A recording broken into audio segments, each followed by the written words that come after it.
poco más de 3 años los precios de las naftas se ajustaron un 30%, bastante por encima del 23% que crecieron los precios en general en ese mismo periodo.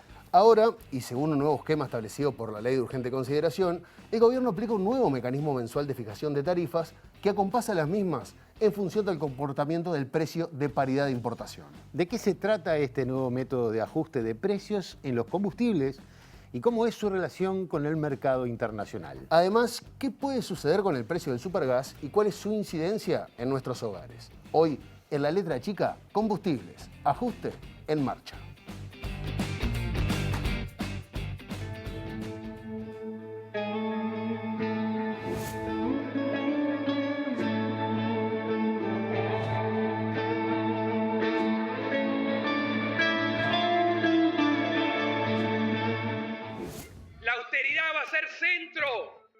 Centro de nuestro gobierno, la austeridad en lo grande y la austeridad en lo chico.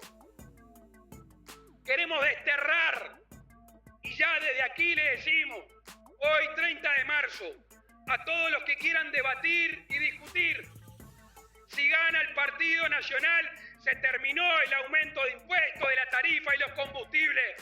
El primer envión son dos elementos muy necesarios para todo eso: la tarifa eléctrica y los combustibles.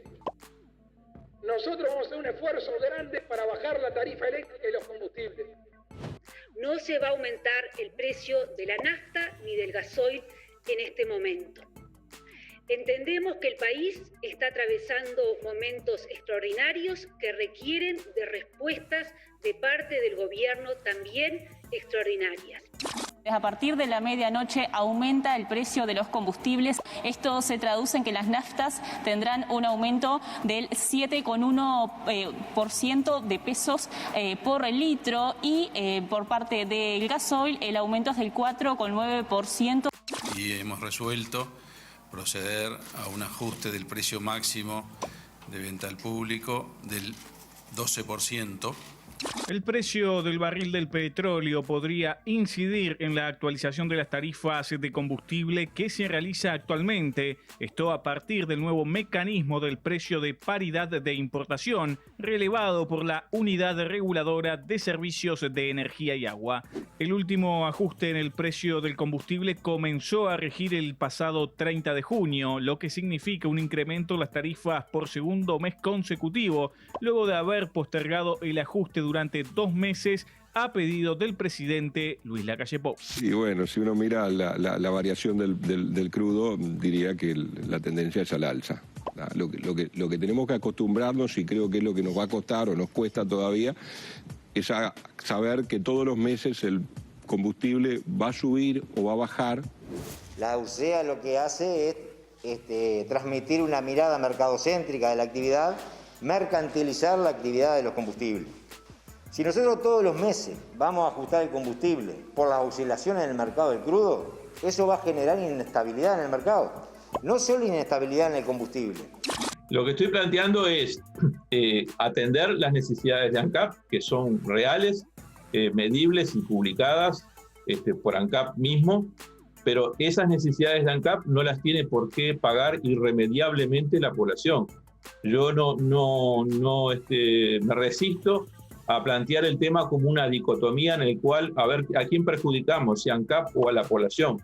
Existen otros actores que hasta ahora no han hecho ningún esfuerzo.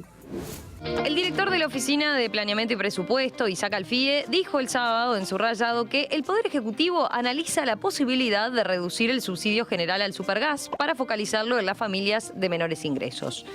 Bueno, el gobierno asume en ese momento, cuando proponían en campaña bajar las tarifas, muchos analistas decían, bueno, eso no es viable en el corto plazo, la economía local y las particularidades de la coyuntura actual le dan la razón a esos analistas, y bueno, y el gobierno paga un costo político vinculado a una promesa que no puede sostener.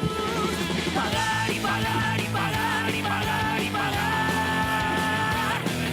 Pagar y pagar y pagar y pagar y pagar. Pagar y pagar y pagar y pagar y pagar. Pagar y pagar y pagar y pagar y pagar.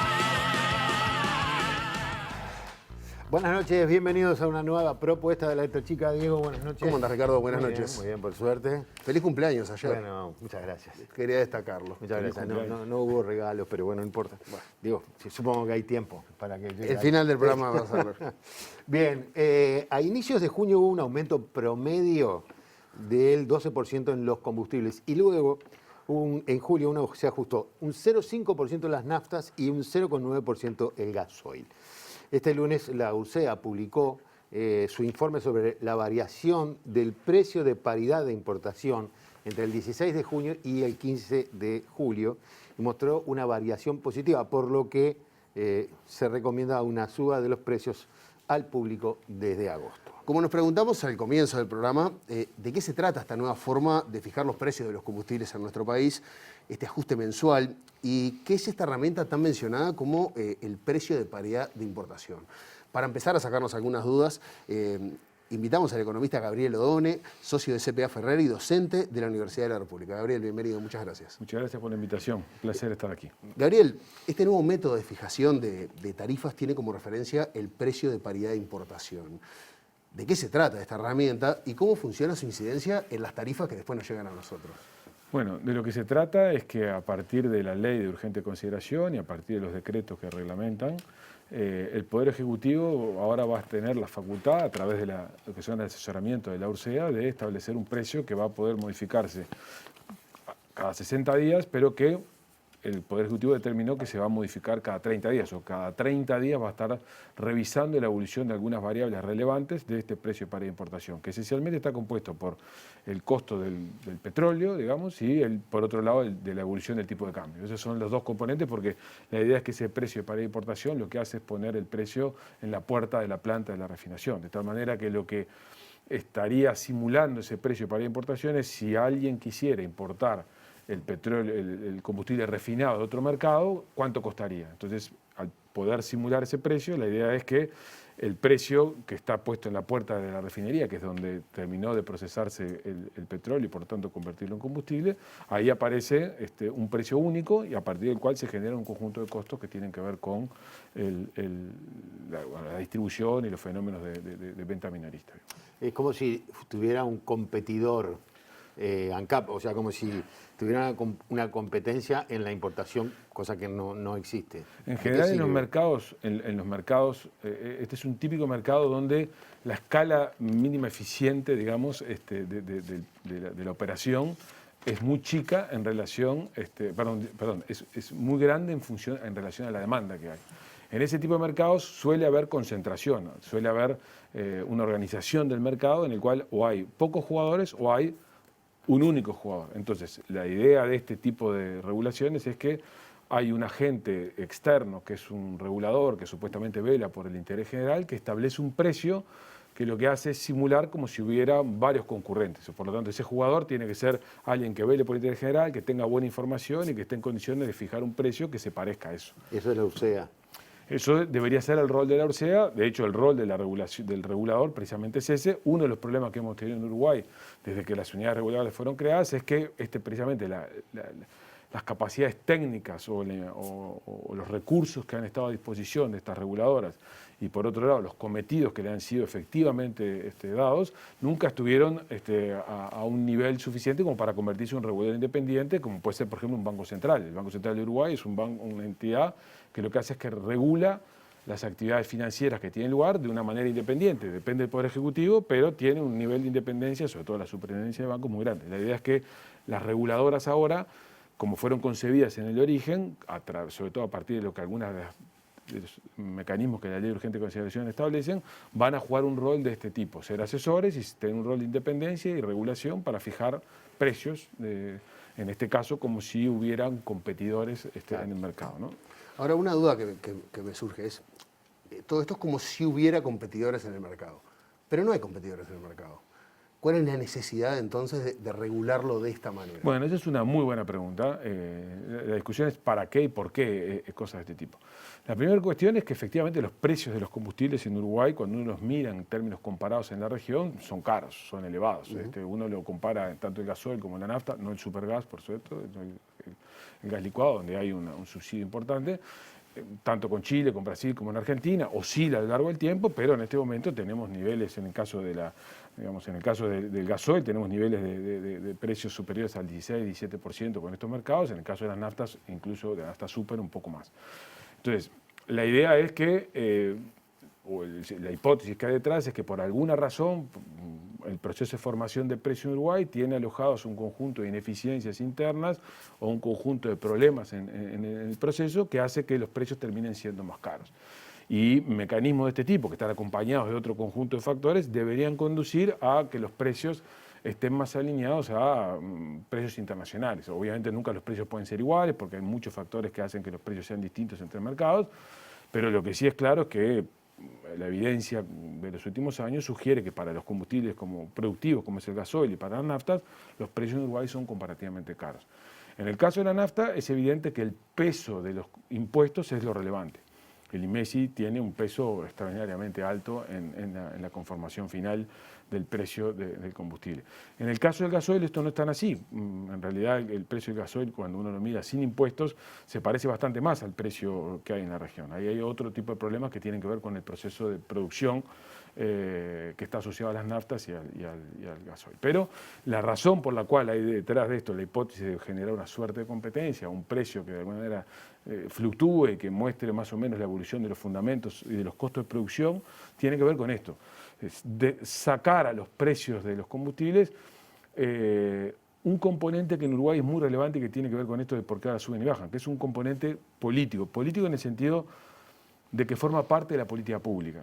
En Uruguay la idea de sostener precios más o menos estables de los combustibles, por un lado tiene un interés de no hacer que los precios cambien para no generar señales confusas, y esa es una de las razones por las cuales los precios solían tener una cadencia permanentemente al alza y nunca a la baja, pero en realidad en el fondo también reflejan otra cosa, que en Uruguay los precios de las tarifas públicas, y en particular de los combustibles, muchas veces son un instrumento de la política económica. O sea, cuando se produce un empuje de los precios y el gobierno enfrenta ese fenómeno, a veces absorbe el aumento de los costos de producción, no trasladándole al precio final el valor del dólar o el valor del petróleo para evitar que la inflación se vaya. O a veces al contrario, en realidad lo que tiene es que reflejar, porque tiene un problema de caja o tiene un problema en el valor de la compañía, tiene que rápidamente reflejar eso en el precio final. Entonces, este tipo de fenómenos de que la política de precios termina siendo un reflejo de necesidades de caja del accionista principal, que es el Estado, en el mundo son prácticas que fueron siendo abandonadas. O sea, en realidad no suelen ser los precios de los servicios públicos un instrumento para hacer caja, para resolver el problema fiscal o para usarse como mecanismo de contención de precios. Y generalmente el mundo ha avanzado hacia que los precios de las tarifas, los precios de los combustibles o de otros servicios públicos, lo que reflejan son los costos de producción efectivos, estos son los insumos, más lo que cuesta producir, las necesidades de inversión requeridas para poder mantener las plantas que se procesan, y por otro lado un retorno mínimo que el accionista principal, en este caso el Estado, le reclama a esa compañía. Y esos son los tres componentes básicos, pero nunca juegan ni las necesidades fiscales ni la política antiinflación, la política de precios global, forman parte de la mecánica de precios. Entonces en Uruguay, como la tradición ha sido mantenerse en el esquema histórico de que los servicios públicos tengan sus precios asociados a la política general, a veces esos precios reflejan de manera poco clara los costos efectivos de producir ese bien. Además de que hay un conjunto de otros factores que tienen que ver con subsidios cruzados que ocurren adentro de la empresa, donde hay otras unidades de negocios, algunas que son perdidosas, que tienen que ser compensadas por las unidades ganadoras, como son los combustibles, por decisiones que son legítimas y desde el punto de vista económico pueden tener justificación, pero que en este caso el gobierno ha decidido transparentarlas. De hecho, hay un elemento que se llama el factor X de corrección, en donde el gobierno sostiene que hay 4 o 5 factores que hacen que los precios de los combustibles terminen siendo caros como consecuencia de que hay que subsidiar algunas actividades que son deficitarias, como son el gas licuado, como es el tema el agregar combustible biodiesel al gasoil, como es la actividad del Portland, etc. Entonces, ahí hay un concepto que el gobierno tiene detrás, que ha sido generado una suerte de consenso en los últimos años en Uruguay, que hace que sería razonable y adecuado que los precios de los combustibles terminen reflejando de manera más clara y más transparente lo que efectivamente cuesta producirlos, tanto en su dotación de insumos como en lo que son los procesos que están involucrados. Y menos este conjunto de cosas que tienen que ver con subsidios cruzados o que tienen que ver con políticas públicas que no guardan relación con la política de combustibles. Dijo muchas cosas. Sí, pero, perdón. No, está muy bien. No, me quedó más claro. Me quedé pensando... Perdón, este es un tema controversial. Sí, sí, claro. O sea, no es un tema que está lejos de generar consenso, pero lo que sí es la tendencia a nivel internacional es hacia moverse a sistemas de precios de estas características. O sea, y es cierto que para un país pequeño todavía esto es más discutible, pero en general la idea es las empresas públicas persiguen un fin, tienen un objetivo, que es ganar dinero a partir de la venta de servicios públicos. Y el Estado tiene un conjunto de instrumentos, como son los impuestos y el gasto público, para hacer políticas públicas. Pero en general esas dos herramientas están separadas, por más que las empresas públicas sean del Estado. Esta empresa le transfiere utilidades a este accionista en el marco de que vende y presta servicios. En Uruguay todavía, como ocurría en el mundo hace mucho tiempo, esta empresa realiza políticas de diverso tipo que tienen implícitos subsidios cruzados de distintas características que en algún sentido están relacionados con la política pública. ¿Es legítimo que eso ocurra? Por supuesto. ¿Es técnicamente incorrecto hacerlo? En absoluto. Lo que sí es discutible de que el esquema tradicional de estos precios que no terminan de reflejar lo que la empresa hace, sea un esquema razonable para asignar recursos a largo plazo. Si además de eso, cuando uno mira el largo plazo, encuentra que los precios suelen ser sistemáticamente más elevados que en la región, aunque nunca van a poder estar por debajo por razones de escala uruguaya, pero que están a veces demasiado alejados, bueno, dice, bueno, hay razones para estudiar esto o para evaluar que estos cambios tienen un cierto fundamento, no es una cosa traer de los pelos. Ahora, perdón, Ricardo, porque sé que te vas a tirar a la piscina, pero a mí me falta una pata acá, porque me estás hablando de hacia dónde va el mercado internacional, y es lógico que los países quieran acompasarse a eso, pero falta la pata social del trabajo de las empresas públicas. Que a nosotros en realidad los servicios nos cuesten más baratos, que haya una carga, digamos, como decías, los subsidios muchas veces son subsidios para aliviar costos, que la propia empresa se los come, se tiene que hacer cargo de eso, o el Estado se termina haciendo cargo, pero está la concepción de que las empresas públicas tienen que tener esa pata, digamos. Eso es indiscutible y es indudable. Lo que es importante no perder de vista es que en el mundo en el que vivimos, que es el que conocemos, los recursos son escasos. Y por lo tanto, no hay ninguna política que destine recursos a hacer algo que no tenga un costo en otro lado. O sea, si yo subsidio una actividad, tengo que tener muy claro por qué lo hago, cómo lo hago y quién se beneficia de ese subsidio.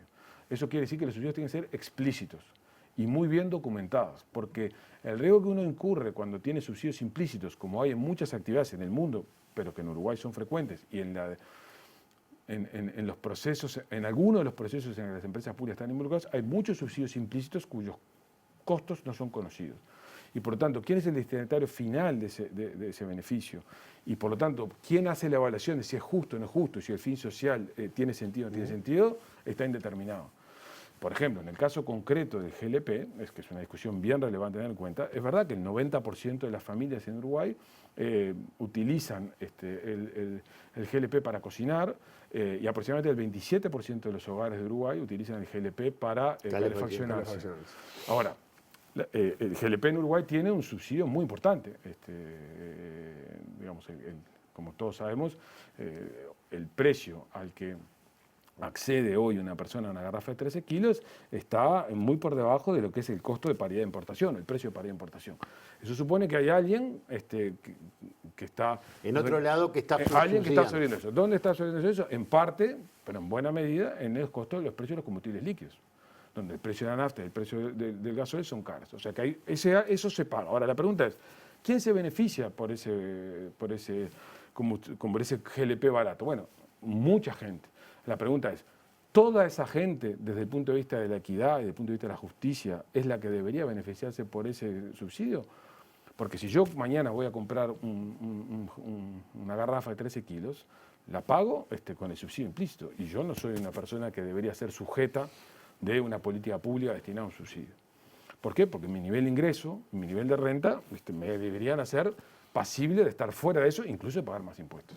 Entonces, otra vez, si yo tengo una política de subsidio que es totalmente legítima y la puedo definir, siempre es muy importante saber con qué objetivo, a quién la dirijo y cómo lo hago, de tal manera que yo decida a quién le quiero trasladar ese subsidio. Porque detrás de un subsidio tan general como está el contenido del GLP, el riesgo hay que el que se termine capturando una parte del subsidio no necesariamente sea solamente la población a la que yo quiero dirigirme. Por ejemplo, en el caso del GLP, el 57% del componente del costo está siendo llevado por los márgenes de comercialización y distribución.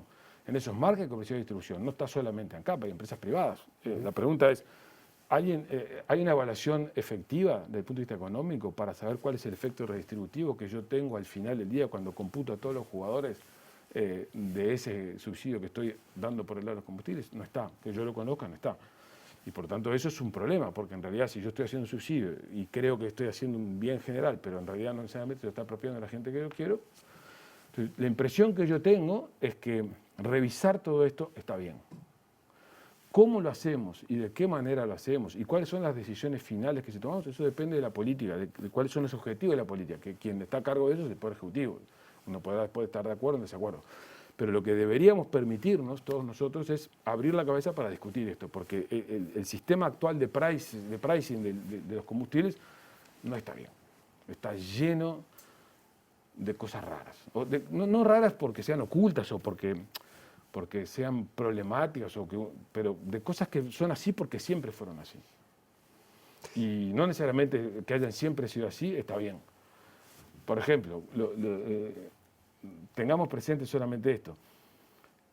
ANCAP es quien refina, ANCAP es muchas veces quien define los contratos con los distribuidores y a su vez ANCAP es propietario de estaciones de servicio.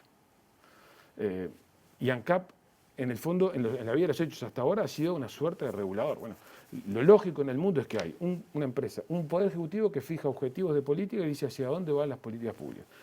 Una empresa que es la que presta los servicios y un regulador independiente que establece las reglas de juego. En Uruguay eso es todo difuso. No está muy claro. El rol del regulador siempre ha sido muy marginal y ha sido muy débil. La empresa pública es muy potente y además tiene intereses creados. Y el Poder Ejecutivo muchas veces queda capturado por la visión de la empresa pública o viceversa. Eso hay que clarificarlo.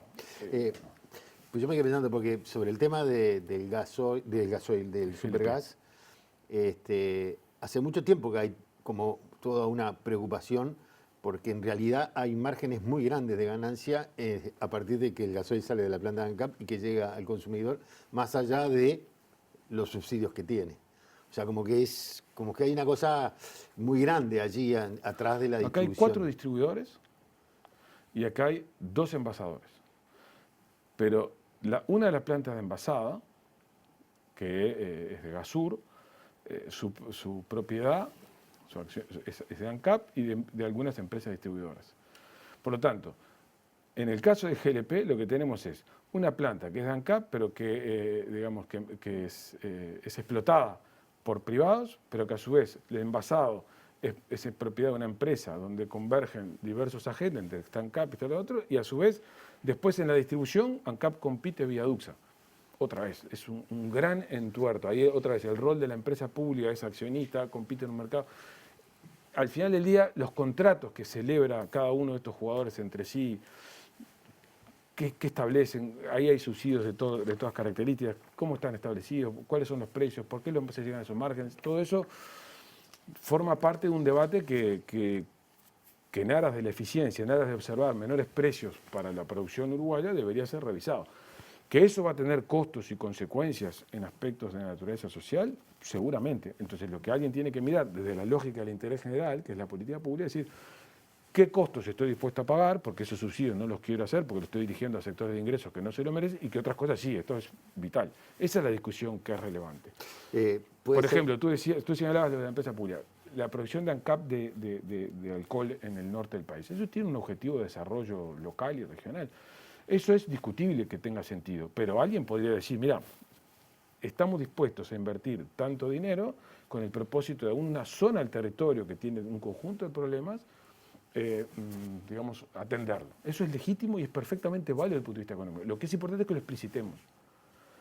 Y que no quede eso diluido en una medida que al final del día no la sé evaluar y no sé cuánto me cuesta. Que no digo que estrictamente sea el caso, pero que es lo que suele ocurrir cuando los subsidios son implícitos y no explícitos.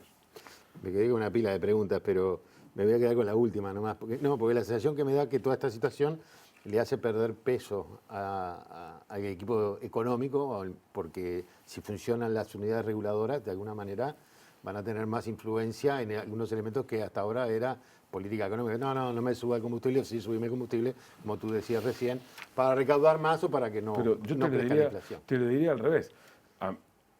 Está bien que el equipo económico tenga una limitación adicional, porque en el fondo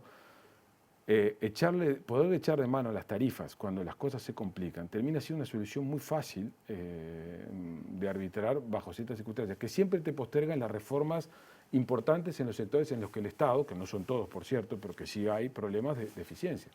Si yo tengo la capacidad de que cada vez que tengo un problema en materia fiscal, levanto un teléfono y postergo una política de inversiones de una empresa pública, o le toco los precios sin un fundamento de producción, yo estoy haciendo una intervención política en un precio que al principio, en el corto plazo, puede sacarme del problema, pero si eso lo hago sistemáticamente, termina generándome un problema que si los costos de producción terminan siendo grandes para las empresas y por lo tanto tienen un problema de competencia a nivel internacional, eso tarde o temprano se traduce en menor rentabilidad de las empresas privadas que compiten en el mercado internacional, lo cual repercute sobre el empleo, o puede terminar repercutiendo sobre el empleo. Entonces uno tiene que mirar el conjunto del problema. Esto quiere decir que el Estado no se debe meter o que el mercado es el mejor mecanismo para asignar recursos. No quiere decir eso. Quiere decir que hay que ser más cuidadosos y que en Uruguay los sistemas de precios de las empresas públicas no han seguido por mucho tiempo, pero desde el fondo de la historia, no en los últimos 15 años, las preocupaciones de eficiencia. Eso quiere decir introducir más lógica empresarial en la cabeza de las empresas públicas. ¿Eso quiere decir una lógica privada? No, quiere decir lógica empresarial. Hay unos costos de producción, hay unos niveles de inversión requeridos y hay una rentabilidad necesaria. Eso es lo que la compañía debe mirar. El regulador me dice a qué precio para que no te salgas de margen porque no tenés competidor, y el Poder Ejecutivo dice qué quiere hacer con las políticas públicas. Esa separación de esos tres rubros es lo que creo que es clave, que está lejos de ser lo que estamos discutiendo acá es una implementación concreta de un precio, pero detrás de esta discusión hay un tema mucho más complejo que es que yo estoy tratando de explicar, que es a donde creo que deberíamos movernos, mucho más allá de esta discusión de la PPI, que es la discusión de ahora, ¿no? Gabriel, muchísimas gracias por habernos acompañado. Gracias a ustedes. Espero haber sido claro porque es un tema complejo. Lo que está muy claro, pero quedan pila de cosas por delante. Pero bueno, capaz que tenemos... Y además hay otras visiones que no necesariamente No, por supuesto. Muchas gracias, Gabriel. Muchas gracias, Gabriel. Gracias a ustedes. Hacemos una pausa. Ya venimos.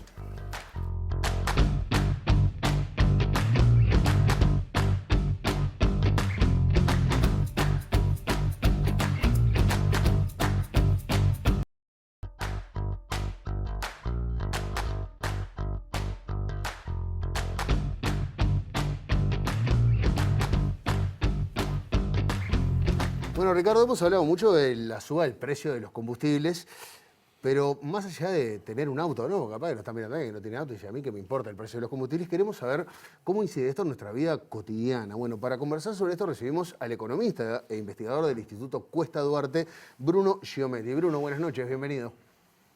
Buenas noches, Diego y profe. Gracias por la invitación. Por favor. Un placer. Bruno, pensando en la inflación, ¿la suba de los combustibles tiene alguna incidencia, digamos? Bien, hay una incidencia que es la más inmediata de ver, que es la incidencia directa, que tiene que ver con, cuando uno va a ponerle nafta al coche o a la moto, en el caso de los que tienen vehículos a gasoil y en el caso del supergas, en el consumo hogareño, digamos, que todo eso sumado, o sea, esa incidencia estrictamente directa, asciende a prácticamente el 3% de la canasta de consumo promedio de los hogares uruguayos. O sea, hay una incidencia en la inflación que es directa del precio de los combustibles por vía de su consumo directo, digamos. Para que nos hagamos una idea, el aumento que hubo entre junio y julio de más del 12% de los combustibles, como decían ustedes en el bloque anterior, tuvo un impacto de 0,37 en el IPC, en el indicador que mide la inflación, por la vía puramente directa.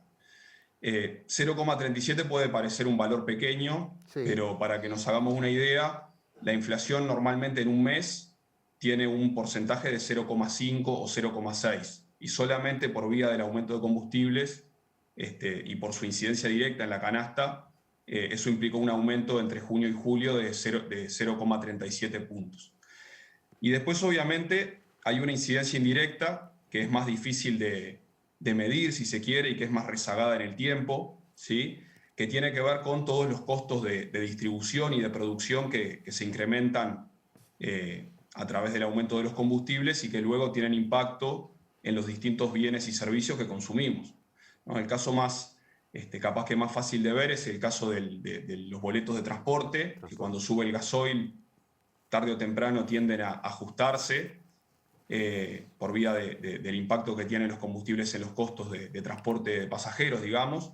Pero en el resto de los productos también hay una presión al alza por el lado del costo del transporte de carga, que es un rubro donde los combustibles tienen un peso muy importante en su estructura de costos. Y bueno, los distintos bienes que consumimos en los hogares necesitan ser transportados en las distintas etapas de su cadena de distribución, y esos aumentos a la larga tienden a impactar también en el precio final, capaz que de forma más rezagada en el tiempo, no tiene un impacto inmediato, pero a la larga ese impacto se va sintiendo. El día de ayer el Banco Central, que todos los trimestres publica un informe de política monetaria, entre otras cosas, reconoce que sus perspectivas de inflación, que eran del entorno del 6% para el 2021, para el cierre del año, se tenían que incrementar en aproximadamente un punto porcentual, o sea, aproximadamente el 7%, sobre todo por la vía de lo que fue el aumento de los combustibles, digamos, que no estaba previsto en sus análisis del primer trimestre, y también por la vía del aumento de los precios internacionales de los commodities, que impactan también en la canasta de consumo por la vía sobre todo de los alimentos. O sea, ahí tenemos un reconocimiento muy claro del gobierno de hace unos días de que hay un impacto sobre la inflación que se va a ver a lo largo de 2021 claramente, y posiblemente también de forma más rezagada en los meses posteriores. Dos preguntas. La primera es, tú decís que el aumento de los commodities trae aparejado aumento de la inflación porque de alguna manera, bueno, aumenta la carne, para decirlo de alguna manera, o la soja. Pero ¿no hay allí la noticia para otro lado, que es un ingreso o un aumento de los ingresos para los exportadores? Digo, si aumentan los commodities, supongo que aumenta el ingreso para los exportadores. Esa es una, y la otra, ¿cuál es la importancia del subsidio que tiene el supergas para los hogares uruguayos? Te dejo las dos ahí. Bien, gracias, profe. Sobre la primera pregunta, sí, claramente es así. El aumento de precios de los commodities alimenticios, sobre todo, que es lo que Uruguay produce y vende al exterior, porque es competitivo produciendo y vendiendo esos productos, por un lado implica un aumento de los ingresos de los sectores exportadores, genera un cierto derrame, que después es una discusión cuán profundo es ese derrame sobre el resto de la economía y de la sociedad, pero genera un movimiento económico, digamos, tiene esa parte positiva, ni que hablar que es positiva para los inversores específicamente de ese rubro, pero tiene la contraparte o la parte negativa, que es el aumento que se termina trasladando por la vía del aumento de los alimentos en el mercado interno a la canasta de consumo de los hogares, y sobre todo en el caso de los alimentos, los hogares de menores ingresos suelen gastar un porcentaje mayor de su presupuesto, de sus ingresos, en alimentos, con lo cual ahí el impacto es especialmente importante en los sectores de menores ingresos. Entonces, en este último semestre, que hubo un repunte muy fuerte de los commodities alimenticios, la soja, la carne, también la leche en polvo, una serie de productos que Uruguay vende, se trasladan a la canasta de consumo que sufrimos, digamos, todos los uruguayos.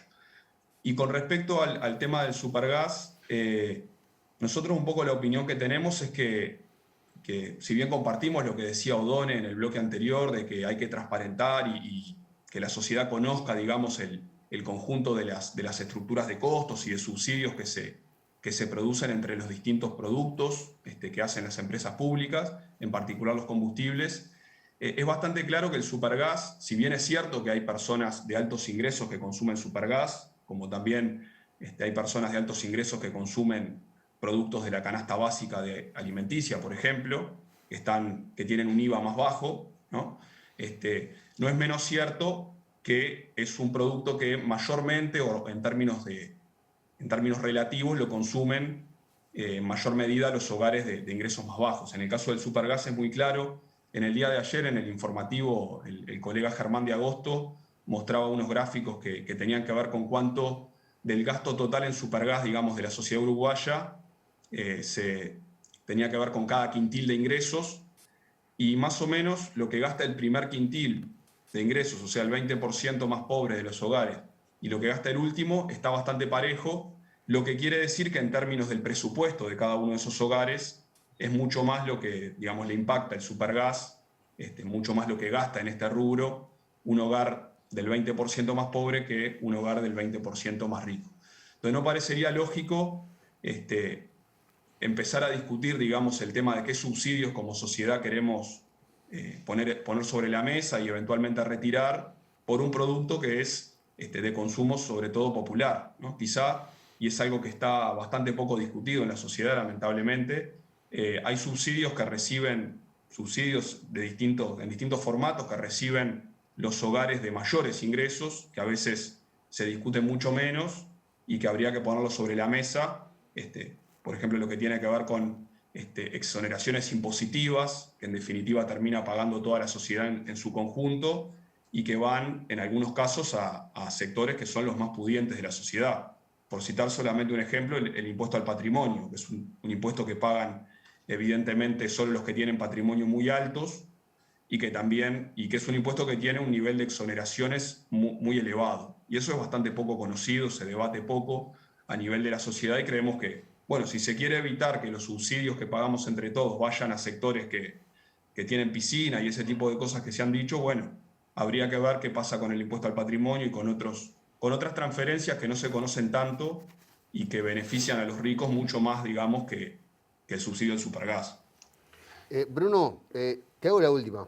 Yo vengo entendiendo que con esta nueva forma de medir el precio de los combustibles, lo hablábamos con Orone antes de que se fuera, que venimos ligando muchas alzas. Él me dice, bueno, que si se hubiera puesto antes, hubiéramos podido ver alguna baja, pero hasta ahora no hemos visto ninguna baja. En el caso de que baje el combustible, y esta es mi pregunta escéptica de la noche, ¿podremos notar una baja en los precios de los productos? O sea, ¿eso es algo tangible, algo que puede llegar a pasar? Yo tengo la sensación de que difícilmente alguien decida bajar los precios porque bajaron los combustibles un mes. Sí, es una muy buena pregunta. Es difícil saber una respuesta cierta. En teoría, digamos, el mercado, si los costos se reducen, deberían ir induciendo que los productos que se venden y que tienen dentro de sus costos el combustible, por ejemplo, por el traslado, también tenderían a bajar. Pero eso funciona en mercados teóricos de competencia perfecta y después en la realidad no necesariamente se cumplen. Por ejemplo, en rubros que son oligopólicos, en la distribución, es bastante difícil pensar que la competencia vaya a llevar a que los propios empresarios reduzcan su margen de ganancia para, digamos, reconocer esa rebaja que tuvieron en los costos.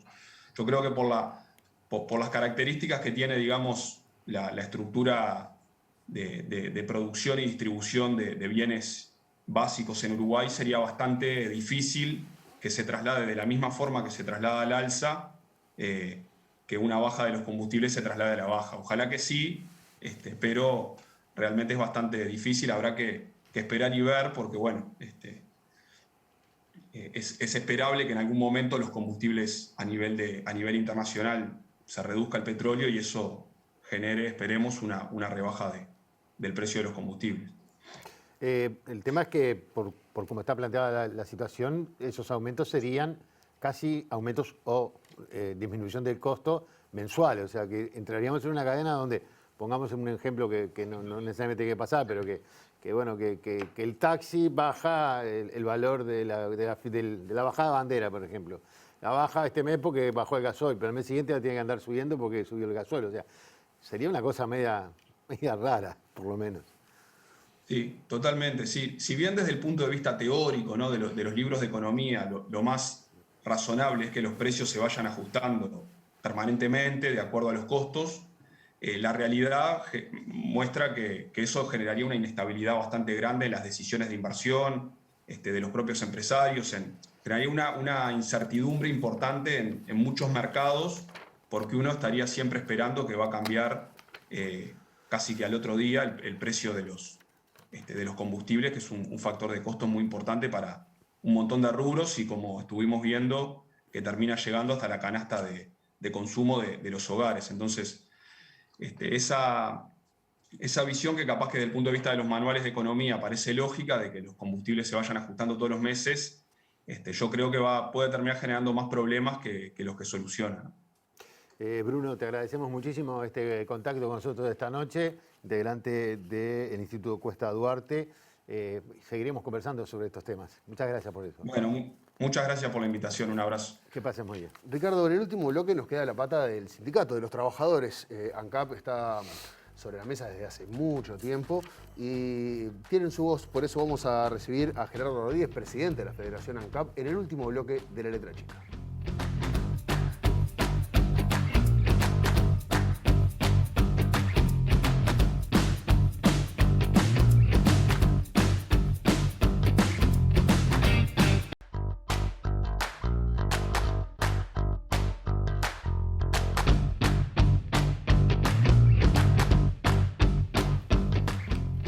Recién Diego decía que, bueno, queríamos escuchar la palabra de las y los trabajadores de ANCAP y para eso recibimos a Gerardo Rodríguez, presidente de la Federación ANCAP. Gerardo, gracias por acompañarnos. Bienvenido. Hola, buenas noches, muchas gracias por la invitación. Una nueva metodología para el ajuste de tarifas del combustible y el rol del precio de paridad de importación. ¿Cuál es la visión que tiene el sindicato sobre la utilización de esta herramienta que ya existía, pero era teórica y no se aplicaba demasiado, y sobre el uso de esa herramienta en la práctica? En realidad es una herramienta de mercado, ¿no? Nosotros vemos que se viene a desmantelar todo lo que tiene que ver con la pata social y productiva del ente y de alguna forma, con una mirada mercadocéntrica, hacer que las únicas reglas que rijan la actividad sean las del mercado. Por eso nos hacen razonar o nos pretenden que razonemos que nosotros tenemos que tener los productos en el mercado interno, digamos, al mismo precio que el costo internacional, digamos, el precio internacional de los combustibles. Y al razonarlo así, la primera consecuencia es, tengo que subir el supergas, porque acá se ha matrizado una forma de pensar durante muchos años de que tenemos los combustibles más caros de la región. Esa es una verdad a media. Tenemos la nafta y el gasoil más caros de la región, pero también tenemos el supergas más barato de la región. ¿Por qué es eso? Porque el precio de los combustibles no obedece a un proceso productivo, es una definición política. Porque si no, no se podría concebir que seríamos muy eficientes produciendo supergas e ineficientes produciendo nafta y gasoil. Ahí hay una decisión política de crear, digamos, una herramienta que es el subsidio orientada a favorecer a los sectores menos ingresos. También hay otro subsidio. Por ejemplo, somos uno de los pocos países del mundo que se vende el combustible al mismo precio en todos los rincones del país. Y eso le cuesta a ANCAP 30 millones de dólares. Le costaba hasta la luz. Traslado. Claro, todos los fletes corren por cuenta de ANCAP. Ahí hay una decisión política. También hay una decisión, digamos, el subsidio del boleto de transporte colectivo o de la producción de biocombustibles en el Uruguay, que le da respuesta, digamos, que satisface una necesidad de empleo en zonas sobre todo muy deprimidas desde el punto de vista de la generación de empleo. Eso tiene un costo. Eso sale, digamos, tenemos el precio de la nafta y del gasoil más caro porque de alguna forma hay toda una pata social que ANCAP lleva adelante. Ahora, ¿qué pasa? ¿Cómo analizamos esa actividad? Odone decía, el objetivo de las empresas públicas es ganar dinero vendiendo servicios públicos. Bueno, es una mirada. Nosotros la respetamos, pero no la compartimos. Para nosotros, el rol de los entes autónomos es promover el desarrollo social, productivo y humano de la sociedad. Es un poco esa concepción de que la política de los combustibles es una política económica que puede generar, digamos, herramientas para la equidad social o puede aumentar la desigualdad. En el caso de que las reglas la define el mercado, aumenta la desigualdad. Bueno, es claramente cuando el objetivo, es un tema de perspectiva, cuando el objetivo es diferente, el que se persigue, también es diferente, digamos, las soluciones que se dan. Ustedes recordarán en la década de los 90 que en las recetas neoliberales decían disminuir el Estado a la mínima expresión. ¿Qué es eso? Achicar el Estado es agrandar la nación. Exacto. Decía. Bueno, la intervención del Estado en las actividades socioeconómicas, dentro de muchas herramientas, una es las empresas públicas generando, digamos, estas políticas. Me quedé pensando, Gerardo, porque de alguna manera lo que decía el economista Odone era como que él reconocía que había subsidios, que eran decisiones políticas que había que tomar. Él planteaba, deberían ser transparentadas, lo que no quiere decir que no lo sean, pero como que supiéramos claramente que nosotros pagamos, no sé ahora cuándo, X cantidad de plata por un litro de nafta, pero que ese litro de nafta que yo estoy pagando ayuda a subsidiar el supergas que sale de 800 pesos y no 1.300 como saldría si efectivamente se le quitara el subsidio. Sí, es así. Más allá de que esto tenga que transparentarse, luego nos hacen razonar, luego de que hacen las conclusiones, nos hacen razonar de que lo que no es rentable hay que cerrarlo, porque empiezo a mirar la actividad desde el punto de vista economicista, ¿no? Del mercado. Y luego de que llego a la conclusión, por ejemplo, que el emprendimiento productivo de Alur tiene un subsidio de 90 millones de dólares, resuelve el gobierno, a través, digamos, del directorio de ANCAP, cerrar el emprendimiento productivo en Belén, porque no es rentable. O cerrar Alur Capurro porque no es rentable. Es decir, dejamos de producir biodiesel en el Uruguay, poniendo, digamos, como justificación, como argumento, el parámetro de la rentabilidad. Entonces decimos, esto es el comienzo, porque si vos me vas a medir con ese parámetro toda la actividad, hoy vas a cerrar Belén, vas a cerrar Alur Capurro, pero mañana vas a cerrar Paysandú y mucho más Bella Unión. Entonces, está bien que se transparente esa actividad, pero tiene que haber una decisión política de decir, bueno, esto no tiene un retorno económico, tiene un retorno social. ¿Por qué? Porque no hay trabajo y todos sabemos la necesidad de que se pasaban en Bella Unión los primeros años de este siglo. ¿Queremos pasar como sociedad nuevamente por eso? Yo estoy seguro que no quiero pasar por ahí. Ahora, son dos concepciones ideológicas contrapuestas y en esos términos hay que pensarlo.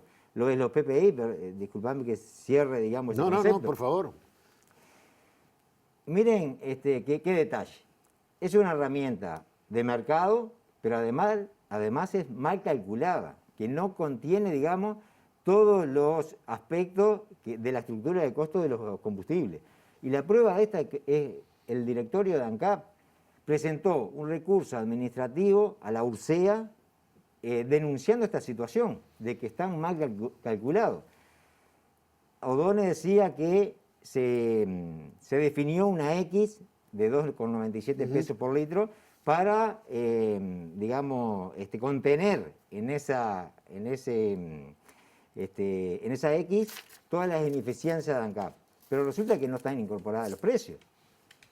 Entonces lo que están haciendo es creando una herramienta que está subvaluada y que en el mediano plazo va a llevar a ANCAP a una asfixia económica. No hay vuelta, no hay forma de verlo.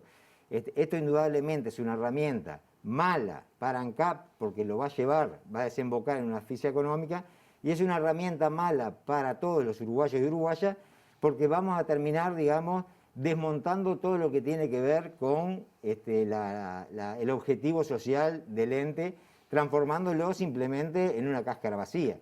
En la década de los 90 se pretendió privatizar las empresas públicas. En el 2003 se quiso asociar a ANCAP, que era lo mismo que privatizarla.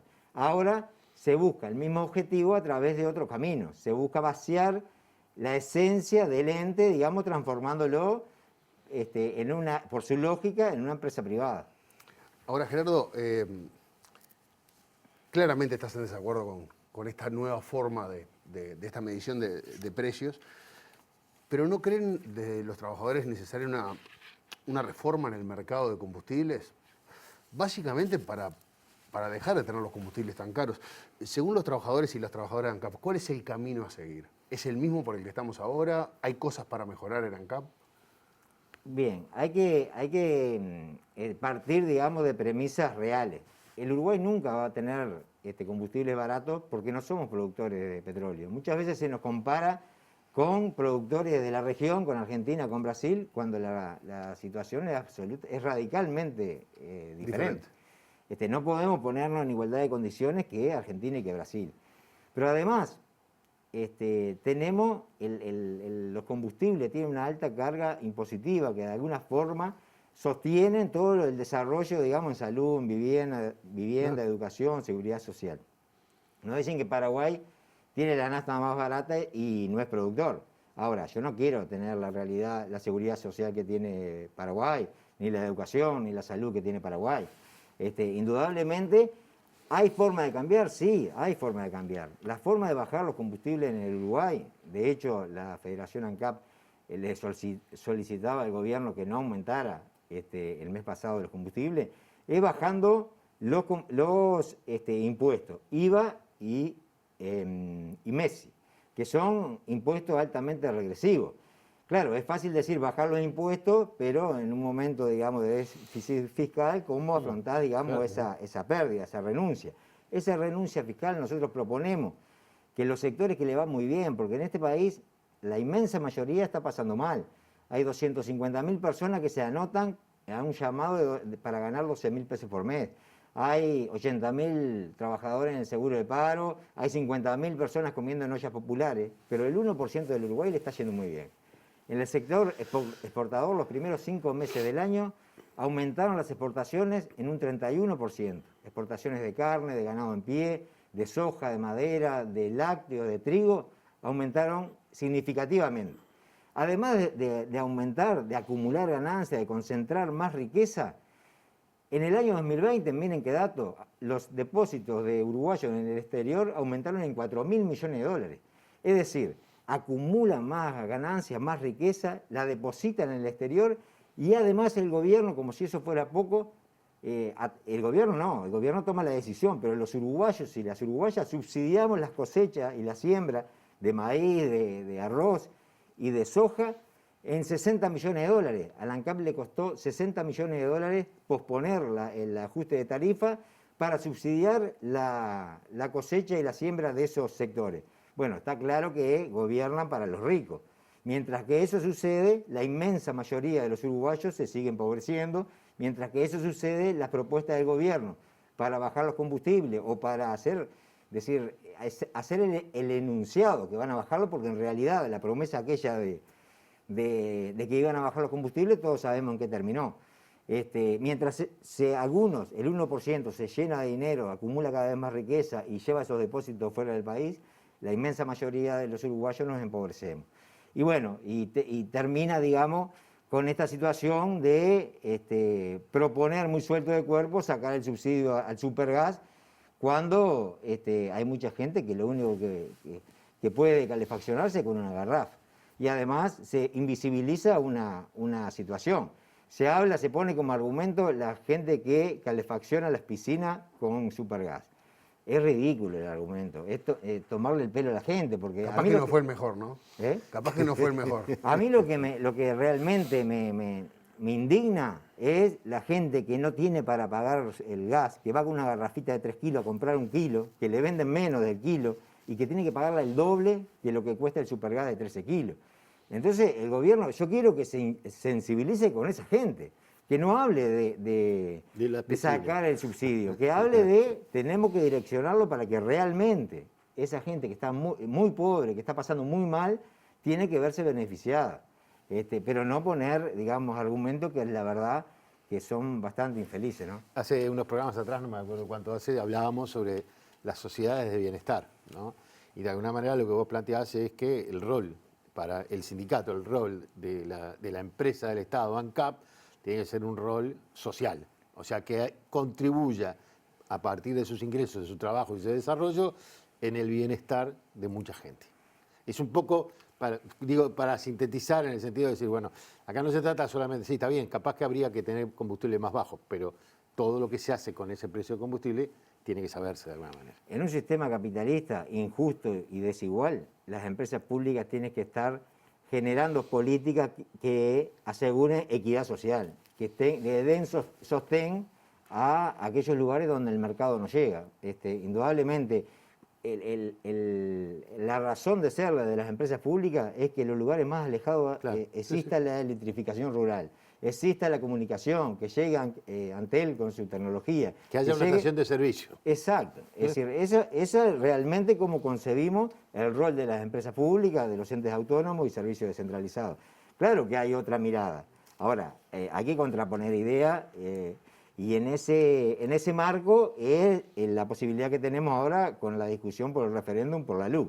Porque lo que está plasmado en el artículo 235, 236, 237 y 285 de la luz es de alguna forma esa propuesta de mercantilización de un servicio esencial como el de los combustibles. Volvemos a lo mismo de siempre, Ricardo, el rol del Estado en la sociedad. Nos tenemos que ir. Muchas gracias, Gerardo, por acompañarnos esta noche. Y se viene un estreno en TV Ciudad, ¿eh? Vuelve mi amigo el negrito Pablito Silveira con una nueva temporada de Boca a Boca recorriendo lugares increíbles en Montevideo. Vale la pena. Sabés que he ido a probar varios. Ahora la pandemia me ha frenado un poco, pero recomienda muy bien el negrito, así que están todos invitados. Nosotros nos vemos el viernes, Ricardo. ¿Con quién vas a estar? El viernes estaremos con nuestra entrevista habitual para seguir acompañándolos. Amenizando la semana. Nos vemos. Amenizando la semana.